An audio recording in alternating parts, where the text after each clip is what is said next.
Cinema சேட்டை நேயர்களுக்கு வணக்கம். இன்னைக்கு நான் விமர்சிக்க போற படத்துடைய பேர் ஜனநாயகன். அதாவது தெலுங்குல திரு பாலகிருஷ்ணா அவர்கள், ஸ்ரீலீலா இவங்கெல்லாம் நடிச்சு ஒரு பாக்ஸ் ஆஃபீஸ் படமா வெற்றி பெற்ற படம் பகவந்த் கேசரி. அந்த படத்துடைய தழுவல் தான் இந்த ஜனநாயகன். இந்த படம் இன்று தமிழக முதல்வராக இருக்கக்கூடிய திரு சி ஜோசப் விஜய் அவர்கள் முதன்மை கதாபாத்திரம் ஏற்று நடித்த திரைப்படம். அதாவது அவர் முதல்வர் ஆவதுக்கு அதாவது அவர் கட்சி ஆரம்பிக்கிறதுக்கு முன்னாலே ஆரம்பிக்கப்பட்ட படம் தான் இந்த ஜனநாயகன். அந்த படம் பல சிக்கல்களை சந்தித்து தேர்தலுக்கு முன்பே வர வேண்டிய படம் தேர்தலுக்கு பிறகும் வர முடியாம போய் ரொம்ப நாள் கழிச்சு சிஎம் ஆகி 2 மாதங்கள் ஆகுது. இப்போதான் இன்னைக்கு தான் ரிலீஸ் ஆயிருக்கு இந்த ஜனநாயகன். அது பகவந்த் கேசரினே வருது, ஜனநாயகன். ரைட். படம் எப்படி இருக்கு அப்படின்னு பாத்தீங்கன்னா, அந்த படம் பகவந்த் கேசரி சூப்பர் டூப்பர் ஹிட்டா போச்சு. பெரிய ஒரு பாக்ஸ் ஆஃபீஸ் கலெக்ஷனா இருந்துச்சு. அது இயக்குனர் அனில் ரவிப்புடி, அவர் தான் இயக்குனர். பட் இந்த படத்தை தமிழ்ல இயக்கியிருக்கிறது யார் அப்படின்னு பார்த்தீங்கன்னா, திரைக்கதையெல்லாம் கொஞ்சம் மாற்றி எடுத்து எழுதியிருக்கிறவர் சதுரங்க வேட்டை, அப்புறமா தீரன் அதிகாரம் 1, இந்த மாதிரி படங்கள்லாம் பண்ண, வலிமை இதெல்லாம் பண்ண திரு ஹெச் வினோத் அவர்கள் தான் இந்த படத்தை இயக்கியிருக்கிறார். இது முழுக்க முழுக்க என்ன அப்படின்னு பார்த்தீங்கன்னா, அதே கதையாக இருக்கணும். அதோட ஸ்டோரி லைன் தான் அந்த பகவந்த் கேசரி ஆட்டம் இருக்கும், அவுட்லைன் வரைக்கும் தான் வழியே. பட் உள்ள இருக்கிற திரைக்கதை ஃபுல்லாவே விஜய் உடைய அரசியலுக்காக முழுவதுமாக மாற்றி அமைக்கப்பட்ட ஒரு திரைப்படம் தான் இந்த படம் அப்படின்னு சொல்லலாம் ஜனநாயகன். அதாவது இந்த படத்துடைய கதையை பற்றி சொல்லணும் என்ன அப்படின்னு பார்த்தீங்கன்னா, விஜய் அதான் நீங்கள் எல்லாருமே தெலுங்குல பார்த்துருப்பீங்க. அதுக்கப்புறமா லீக்கோவும் ஆயிடுச்சு. இந்த ஒரிஜினல் தமிழ் வெர்ஷனே லீக் ஆயிடுச்சு ஆன்லைனில். அதுவும் ஒரு பெரிய சர்ச்சையாக போச்சு. பல சர்ச்சைகளை சந்திச்சு தான் இந்த படம் வந்திருக்கு. இதில் விஜய் ஒரு முன்னாள் காவல்துறை ஒரு ஐபிஎஸ் அதிகாரியாக இருக்கிறாரு. அவர் ஒரு கட்டத்தில் ஜெயிலில் போய் இருக்கிறாரு, சிறைசாலையில் இருக்கும்போது அங்கே இருக்கக்கூடிய ஜெயில் சூப்பரண்டாக இருக்கக்கூடிய திரு கௌதம் மேனன் இருக்காரு. அவருடைய குட் புக்ஸில் இருக்கிறாரு. கௌதம் மேனனுடைய ஒய்ஃப் இங்கே ஒரு இதில் இறந்துடுறாங்க. அப்பா அவருடைய கை குழந்தையாக தான் இருக்குது ஒரு பாப்பா. அந்த பாப்பா யார் அப்படின்னு பார்த்தா, பெருசாக வளர்ந்ததுக்கு அப்புறமா மம்தா பைஜுவாக இருக்காங்க. அந்த கௌதம் மேனனும் ஒரு கட்டத்தில் இறக்கக்கூடிய சூழ்நிலையான அந்த குழந்தையா இருக்கும்போது, மம்தா பைஜு குழந்தையா இருக்கும்போது எடுத்து வளர்க்குறாரு விஜய் அவர்கள். அதுக்கப்புறமா அந்த மம்தா பைஜுவை அதான் அவங்க அம்மாவுடைய ஆசையை நிறைவேற்றணும், அதான் கௌதம் மேனனோட ஒய்ஃபுடைய ஆசையை நிறைவேற்றணுமே அந்த பெண்ணை ஒரு மிலிட்ரியில் ஒரு ஆஃபீஸராக ட்ரெயின் பண்ணி விடுறாரு. யாரு? விஜய். ஏன்னா அதுதான் அவங்க அம்மாவுடைய கனவாக இருந்துச்சு. அது பிடித்தோ பிடிக்காமலோ இருக்கிறாங்க மம்தா விஜய். இப்படிப்பட்ட ஒரு சூழ்நிலை போகுது. ரைட்டு. இது அவர் உருவாக்குறார். இது ஏன் இந்த இந்த கதையை சொல்ல, நீங்கள் எல்லாருமே தெலுங்குலையும் பார்த்துருப்பீங்க, அதனால உங்களுக்கு தெரியும். ரைட்டு. ஓகே. இப்போ இதில் என்னப்பா கதை இருக்குது அப்படின்னா, இப்படிப்பட்ட ஒரு சூழ்நிலையில என்ன ஆகுதுன்னா, படத்துடைய வில்லனான பிரகாஷ் ராஜ், அதுக்கப்புறமா பாபி டியோல், இவங்க 2 பேர் தான் இந்த படத்தோட வில்லன்கள். பாபி டியோல் ஒரு ஐபிஎஸ் ஆஃபீஸராக இருக்காரு. ஒரு கட்டத்தில் அவுட் ஆஃப் த ரெக்கார்ட்ஸே போயிடுறாரு. ஐபிஎஸ் ஆஃபீஸர் இறந்து ரெக்கார்ட்ஸே இல்லாமல் போயிடுறாரு. அப்படிப்பட்டவரும் இந்த படத்தில் ஒரு வில்லனாக இருக்கார். அது எப்படி இருக்காருன்னு பார்த்துக்கோங்க. அப்புறம் பிரகாஷ் ராஜ் அதில் ஒரு முக்கியமான கதாபாத்திரத்தில் ஏற்று அவரும் ஒரு வில்லனாகவே இருக்கிறார். இந்த 2 வில்லன்களும் சேர்ந்து இந்தியாவை அழிப்பதற்காக முயற்சி செய்கிறார்கள். அதில் ஹிந்து முஸ்லிம் கலவரத்தை உண்டாக்குறது, இந்த மாதிரிலாம் நடக்குது. இப்படிப்பட்ட ஒரு சூழல்ல இந்த பெண் மம்தா பைஜும் சிக்கிக்கிறா. அப்புறமா விஜய் எப்படி இந்த தீவிரவாத இயக்கத்தை ஒழிக்கிறதுக்கு முயற்சிக்கிறார் அப்படின்றதான் படத்துடைய கதை. இதுக்கு மேலே நான் சொல்றதுக்கு கதையில ஒன்றும் கிடையாது. புரியுங்களா? நீங்கள் படத்தை பார்த்து புரிஞ்சுக்கணும். சரி, படம் எப்படி தான் இருக்கு அப்படின்னு பார்த்தீங்களா? படத்துடைய கதாநாயகன் விஜய் அவருக்கோசரம் எழுதப்பட்டது தான் இந்த திரைக்கதைன்னு முதல்ல சொன்னால் அதுதான் உண்மை. ஆரம்பத்தில் ஒரு 43 நிமிஷம் நான் பார்க்குறேங்க. ப்ரெஷ் ஷோ போட்டாங்க, பார்த்துனே இருக்கிறேன். கதை எதனா வருதா சில பகவந்த் கேசரியாட்டம் இருக்குதா என்னான்னு பார்த்தா, எனக்கு உண்மையிலே அந்த 43 நிமிஷமும் பெருசாக ஒட்டலை. ரைட் அப்படின்னு பார்த்துனே இருந்தேன். அப்போ ஒரு ட்வீட்டும் கூட போட்டேன், அந்த படத்தை பகவந்த் கேசரி நல்லாவே இருந்துச்சு அப்படின்னு சொல்லி போட்டேன்.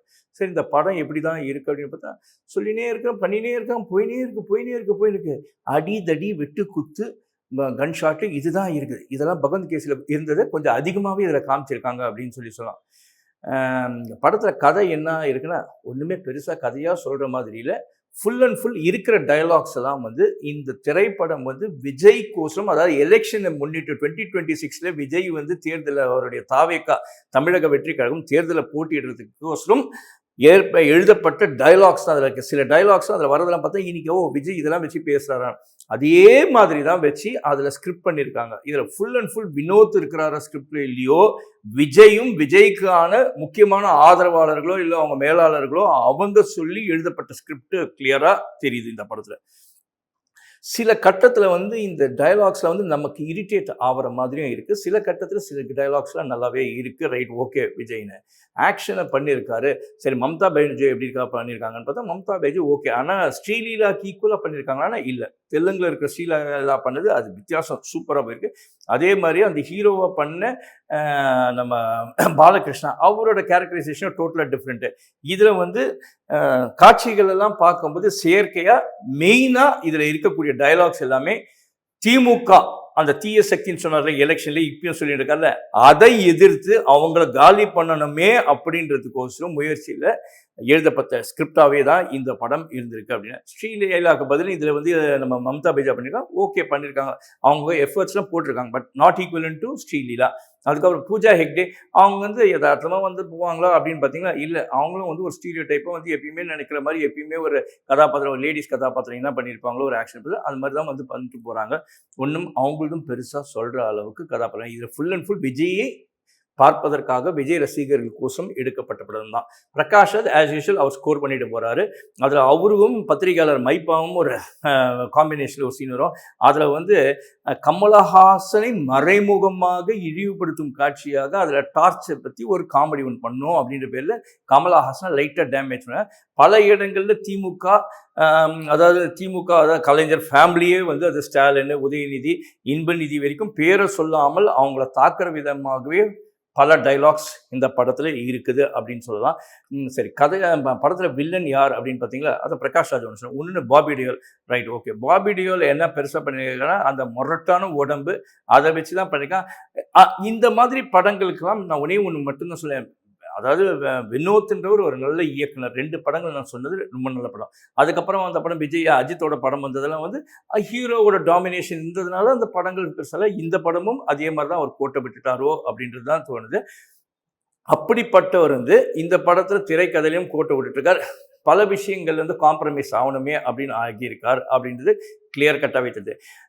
அனிருத்தோட மியூசிக் எப்படி இருக்குன்னு பார்த்தீங்கன்னா, அனிருத் ஆஸ் யூஷுவல் மியூசிக் போடுற ஆஸ் யூஷுவல் சூப்பராக இருக்குன்னா எப்பயுமே போடுற ஸ்டீரியோ டைப்பான மியூசிக் தான் இந்த படத்துக்கும் இருக்குது. பெருசாக கிடையாது. அதாவது நான் வந்து அரசியல் ரீதியாக விஜய் பல முறை விமர்சிச்சிருக்கேன், பட் அவரோட படங்கள் எனக்கு நிறைய பிடிக்கும். அதாவது வாரிசுன்ற ஒரு படத்தை கூட பல பேர் வந்து ஒரு மாதிரி இழிவாக எழுதினாங்க எல்லாமே. அதில் நானும் பேசுகிறேன், ஆனால் அந்த வாரிசே மேலு அப்படின்னு சொல்லியிருந்தேன். ஆனால் அதோட மோசம் பீஸ்ட் அப்படின்னு சொன்னாங்க. ஆனால் பீஸ்ட்டும் இந்த படத்தோட மேலாக தான் இருக்குது அப்படின்ற மாதிரி தான் என்னோட ஃபீல். அதெல்லாம் கூட கொஞ்சம் பரவாயில்ல இருந்துச்சு. ஆனால் இது ரொம்ப மோசமாக பண்ணிட்டாங்களோ அப்படின்னு இருக்கு.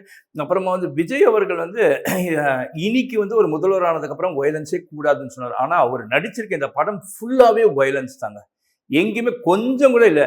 அதில் வந்து இதில் வந்து வன்முறை காட்சிகளை தூண்டிவிடக்கூடிய காட்சிகளாகவே இருக்குது. பெண்கள் எல்லாம் கத்தி தூக்கின்னு சண்டை போடுறது வரைக்கும் வர அளவுக்கு. அதாவது வன்முறை எதுக்குமே வந்து தீர்வே கிடையாது. இன்னைக்கு அவர் முதல்வராக இருக்கிறார், அதெல்லாம் சொல்கிறாரு.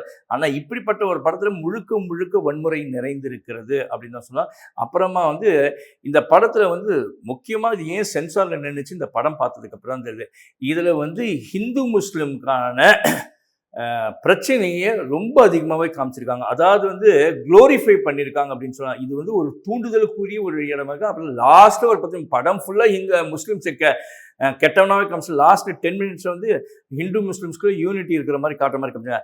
முழுசாக விஷத்தை கலந்துட்டு அதுக்கப்புறம் லாஸ்ட்டில் வந்து இல்லை அந்த விஷத்தெல்லாம் எடுத்துட்டு கிளியர் பண்ணுறேன் அப்படின்னா எவ்வளோ உயிர் தாங்க அதில். அந்த மாதிரி தான் இந்த படத்தில் வந்து முஸ்லீம்ஸை வந்து தீவிரவாதிகளாகவே இங்கே சித்தரிச்சிட்டாங்க. அதுக்கப்புறம் லாஸ்ட்டில் தான் ஹிந்து முஸ்லீம்ஸாக ஒத்துமையாக தான் இருக்கிறாங்கன்னு மாதிரி கேட்டால் அது வந்து ஏற்புடையதாக இருக்கான்னா சாதாரணமாக ஒரு நடிகர் நடிச்சிருந்தா பரவாயில்ல, இன்னைக்கு அவர் ஒரு முதல்வர், அவர் பேசுறதுக்கும் இந்த படத்துக்கும் ரொம்ப வித்தியாசமாகவே இருந்திருக்கு அப்படின்னு சொல்லலாம்.